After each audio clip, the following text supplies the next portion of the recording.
Baada ya kupata kidonda kwenye sura yake kutokana na ajali, dada huyo anaingia mkenge kwenye kliniki ya shetani.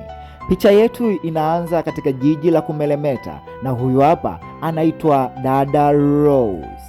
Dada Rose yeye ni mwanamitindo mkubwa na superstar, yaani mashuhuri katika jiji hilo la kumelemeta.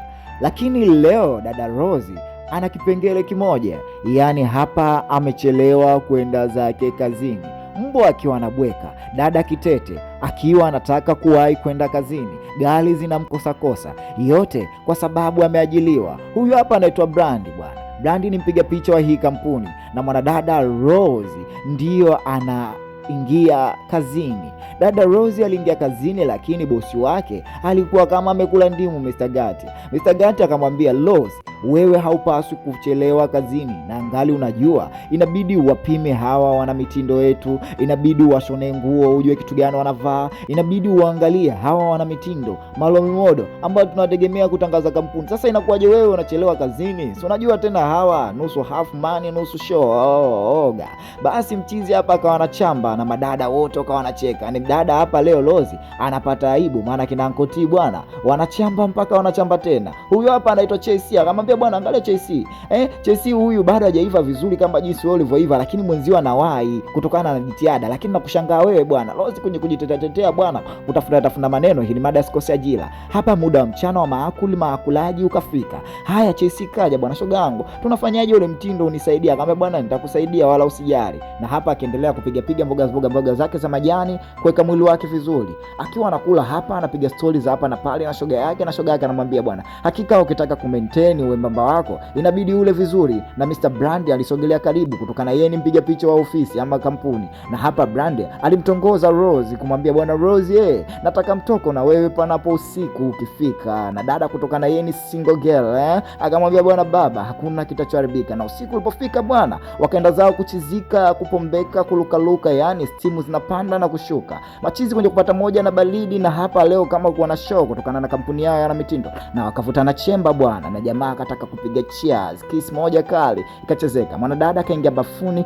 kwenda kujeka safi. So unajua tena kiromantika bwana, kuna stimu fulani zinapanda na kushuka. Dada akaingia chooni kujeka sawa, limadi akitoka hapo waendelee na mambo mengine. Lakini huku mashoga kupiga story alitoka akamwambia bwana sikiza Chelsea, yani pale asubuhi nilivyofedheshwa vile nimejisikia vibaya sana, lakini kwa nini niendelee kufanya kazi na mchizi? Chelsea akamwambia bwana vumilia, ndo matajiri walivyo. Dada kwenye kupombeka hivi na kuchizika kwa sababu wivu na kusemwa sana, akaona kama amekasirika, akabidi amwambie bwana Chelsea mimi natembea zangu. Huku meneja anaahidi wala lile, lakini kipindi hudada anaondoka bila kujua ajali nzito akaipata. Na ajali ile ilimpelekea kupata jambo zito sana la operation, yani aliharibia mwili wake wote.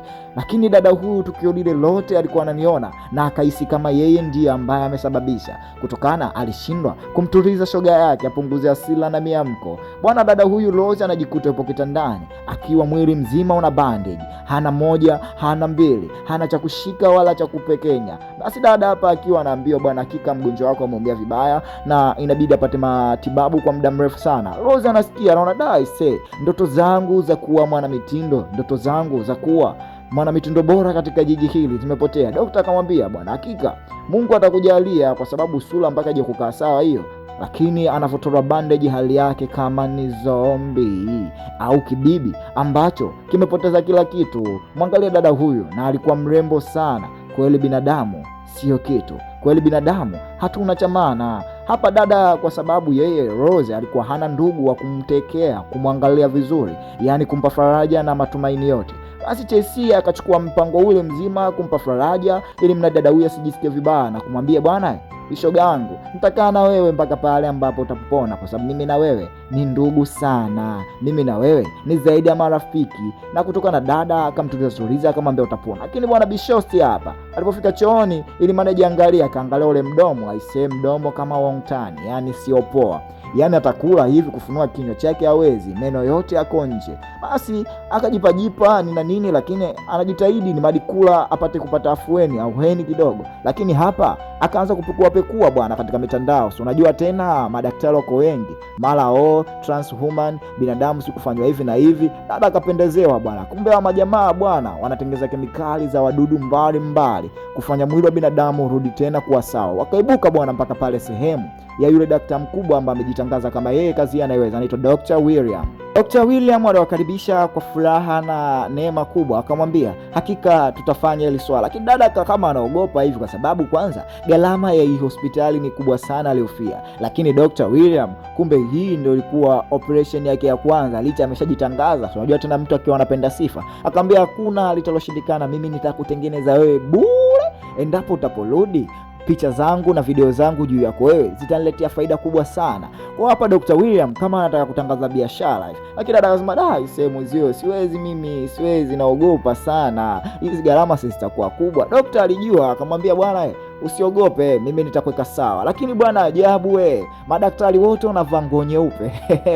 Huyu dada leo kaingia chuo cha kike, madaktari wote wamevaa nguo nyekundu. Yaani kuanzia dokta mkuu mpaka wasaidizi wake wote wamevaa nguo nyekundu, yani kama katika ibada nzito ya kishirikina. Lakini hapo walimweka ngozi ya kitu ambacho kilikuwa kama kinatembea fulani. Na walipoendelea na operation yake, wakaendelea na mipango yao, na dada hapa akiwa yupo katika nusu kaputi, hana moja wala mbili. Wakaifanyia surgery ile sehemu iliyoharibika ama sehemu ambayo imesugika kutokana na mshtuko mzito. Bwana David bwana kwa mapenzi yake akamletea kaua mpenzi wake ili mradi kumtaka. Lakini hapa Daktari William akamwita pembeni Blandi na wakaanza kuongea.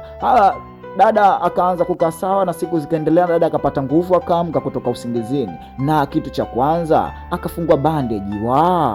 Amerudi tena vile vile kwa mrimbwende na mtoto mzuri.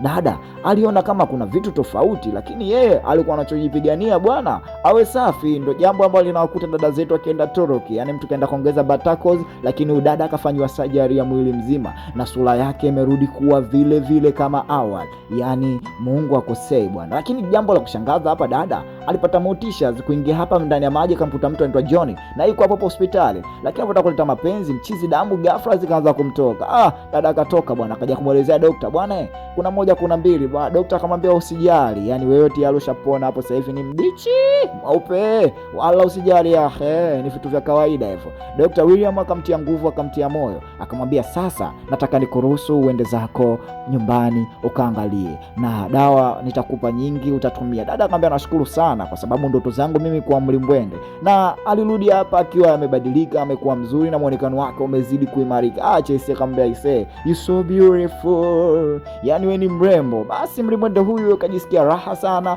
Leo alikunywa sana kwa sababu amerudi hapa, anakutana tena na mkurugenzi wake. Akamwambia jamani, angalia jinsi unavyoonekana unaonekana mzuri tofauti na mara kwanza.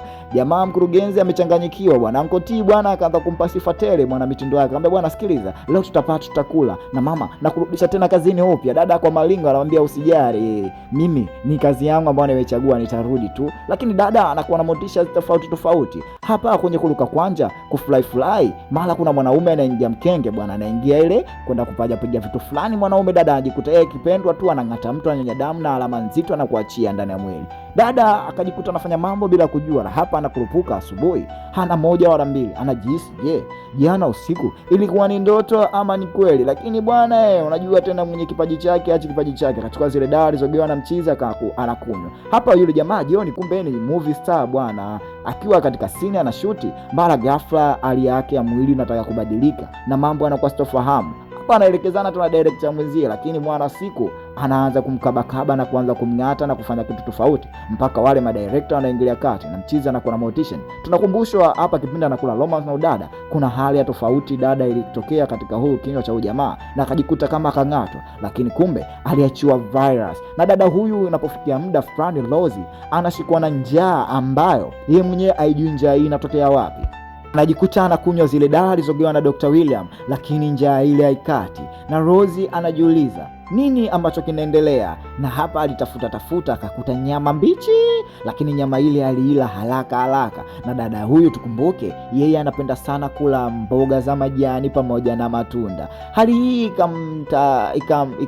ikamchanganya, ikabidi arudi kwa William. Bwana Mr. William, mimi sielewi na kitu gani ambacho kinaendelea. William kamtia moyo, kampa nguvu, akamwambia bwana usijali, hivyo ni vitu vya kawaida kutokana na operation umefanya, na hakika kila kitu kitakaa sawa na kila kitu utakizoea. mazoea. William akaendelea kumpa moyo bwana, hakutaka kumvunja moyo mteja wake, na akamwambia endelea tu kutumia dawa vizuri na mambo yako yatakaa sawa. Lakini huko hospitali bwana, wahanga ni wengi, na John kila mtu ambaye anamuona yeye ni mtu wa kubofya tu, yani anakanda na kukandamiza, anachanga na kupepeta. Na hospitali kumekuwa na kivumbi kizito kutokana na virus ambayo John anawasambaza. Hapa emergency room madokta wamechanganyikiwa bwana. Oh mwanangu, hizi ni nini tena? Watu mbona kama wamechanganyikiwa, wanakuwa mazombi sio mazombi, yani muda wote watu wanataka kung'ata tu, muda wote watu wanataka kung'ata, na midomo yao inakuwa kama inaharibika kutokana na wale virus ambao mwanadada anawasambaza. Lakini huku dada anajikuta ametengeneza michoro ya ajabu, yani fashionist kwa wale role model, yani mavazi yao ya kuvaa siku za party zao au siku za sherehe zao ndo dada ameziandaa hapa. Mchiza mwana mbona isema mavazi yote na rangi nyekundu? Hii nyekundu ni nini? Unakumbuka tena dada kichwani kwake kama kuna shetani mzito ama kuna mzimu ambao unampelekesha. Dada huku alikuja na kuonyesha baadhi ya watu, lakini Brandi hapa anajichekesha, akamwambia mwanangu, nataka nikutoe out tukapata japo moja mbili baridi mchana kwa upe. Dada akachukuana naye bwana na mchizi hapa kwa anapiga story, lakini mara ghafla Rose anajisikia hali tofauti na ikabidi anying'ate mwenyewe kwa sababu kutaka kujizuia asimzuru mchizi. Dada kwenye kutoka nje, lakini anaona mdomo ndani ya mdomo wake, yani ndani ya kinywa chake kuna kinywa kingine ambacho si hali yake ya kawaida, ama mwanzo hakuwa hivyo. Mwanadada alirudi hapa na taharuki, lakini amekaa hapa akamwambia bwana, sikiliza, inabidi tuhairishe ama zungumza na tuende nyumbani chapu kwa haraka, kuna dharura. Lakini hapa kuna mchizi anakuja anataka kumvamia. Brandi akajitetea kidogo kumsaidia bwana dada. Haya, huku hospitali mambo yamekuwa makubwa, watu taharuki na mambo yamezidi kuchanganyikiwa, yani watu wagonjwa wanazidi kupatikana ambao wameathirika, na madaktari hawajui namna gani ya kulitatua hili swala na wamebaki katika question mark. Haya, madaktari wakiwa katika question mark na hawajui kitu gani cha kufanya. Lakini huku Rose anaonekana yupo katika hali mbaya ya kiafya, yani Rose akimisi damu anakuwa hana mchezo, yani akihisi njaa anakuwa hana mchezo. Na mwanadada jamaa mmoja hapa namuona anajipendekeza kama kutaka kusaidia, lakini Rose akawa mtu mbaya na kumfanya kitu kibaya. Lakini Rose anaota ndoto nzito akiwa yuko na madaktari ambao hawana mbele hawana nyuma, vibwengo sio vibwengo, watu sio watu, vinyamborero sio vinyamborero, afikiwa vinamchezea na kumfunga nguo nyekundu. Rose anatoka katika usingizi mzito na yote anasema haya ni ndoto ama yanatokea kweli. Lakini hapa kuchukua simu na kwenda kuchukua unywaji wake kunywa. Ule unywaji alikuwa ajui chupa nyekundu logewa ya damu zile au kama ni juice ama nini, lakini leo hapa Mungu anataka kumthibitishia kumbe ilikuwa ni damu za watu, na daktari alikuwa anajua kitu gani ambacho kinaenda kutokea. Rose moja kwa moja akamuibukia akamwambia bwana, hii nini? Akamwambia bwana, hii ni dawa, lakini dawa hii ina mithili ya damu, umeelewa? Kama zile damu tunazouziwa na bwana naongeza damu, kumbe ni damu za watu ambazo wamezikamua. Huku katika fashion Chelsea akiwa kidogo na mlimbwende sasa, watu washavaa zile nguo zake ambazo amedesign, yani ilikuwa sio mchezo. Bosi alijisikia raha sana, akasema leo au mwaka huu tunashinda sisi, na pongezi zote zikaenda kwa Rose. Usiku wake umefika bwana wa show, yani sio mchezo. Rose haelewi, Rose analaka ujiko, yani huku watu wote wanaongelea Rose, ma interview yanaendelea nje, broadcast, Shilawadu wote wapo, sio Shilawadu PV Media wala online TV, wote wapo wakiwa wamekuja kushuhudia nini ambacho kinaendelea katika usiku huu hapa. Haya, mchizi huku anapokea simu, William anamwambia bwana, hakika Rose njoo haraka sana, rudi sana haraka iwezekanavyo, maana kuna tatizo kubwa linaweza likatokea. Dr. William anapiga, lakini Rose anamwambia kuna mambo hapa, kuna show kubwa na hii ndio ndoto yangu mimi kuwa mwanamitindo, kwa hiyo ngoja nimalizane naye halafu nije. Basi chizi simu ikakatwa, lakini udada anaonekana naye tayari alishangatwa, ambao ni Chelsea. Sasa Chelsea alishangatwa zamani na kidonda chake kwa anaficha. Lakini upande hapa Rose anatoka tu nje, nguvu zinamdondoka tena na anajisikia tena kufanya midoshongo ama kuendelea kufanya mijumburuko. Basi machizi hapa anajipendekeza bwana, akiwa hao na nyege zao. Basi kilichotokea ni kikubwa, kilitokea kiumbe ndani ya mwili wa Rose na kikawaua majamaa haraka sana, kikanywa damu. Mtu mzima bana kuona hivi akamkumbatia demu wake na kile kitu kikarudi, lakini hapa anakuja kurudi kuweka akili sawa. Anaona I say hiki ni kitu gani? Hapa mchizi Brad anamwambia twende zetu basi kwa Dr. William, na anakataa, anamwambia ngoja tumalize show kwanza. Show ikiwa inaendelea na mambo akiwa mazuri, watu wanatangaza mavazi yao ambao wanatengeneza, mambo yanaendelea, lakini mizuka na midebwedo inaanza pale juu ya stage. Midebwedo mmoja anataka kuanza hapa, lakini watu wanauchukua na kuweka pembeni. Rose anashangaa, lakini sasa jambo la ajabu zaidi, Chelsea katikati ya show hiyo alibadilika na kuwa tayari mdogwedo na kuanza kufanya makamuzi mbele za watu bwana kwenye kupotelea, lakini Chelsea anajikuta anaua na yeye anauliwa na kupigwa shaba ya kichwa. Haya, giza lilipozidi bwana, asubuhi yake jamaa akamwambia mama tuondoke, lakini hapa analia, daktari umenifanyia nini mimi? Kitu ambacho mimi mwenyewe siamini, yani najikuta tu. Daktari anamwambia tulia wewe, usijikute, ni vitu vya kawaida. Hivyo ni vitu vya kawaida. Hapa kumchukua na kuwaingiza katika chumba kimoja, lakini walivyoingiza tu akawafungia. Akakumbuka kumbe Brad pamoja na daktari muda mwingi walipangana pale mwanzo alipomwita pembeni, na Brad alikuwa anajua kila kitu kinachoendelea.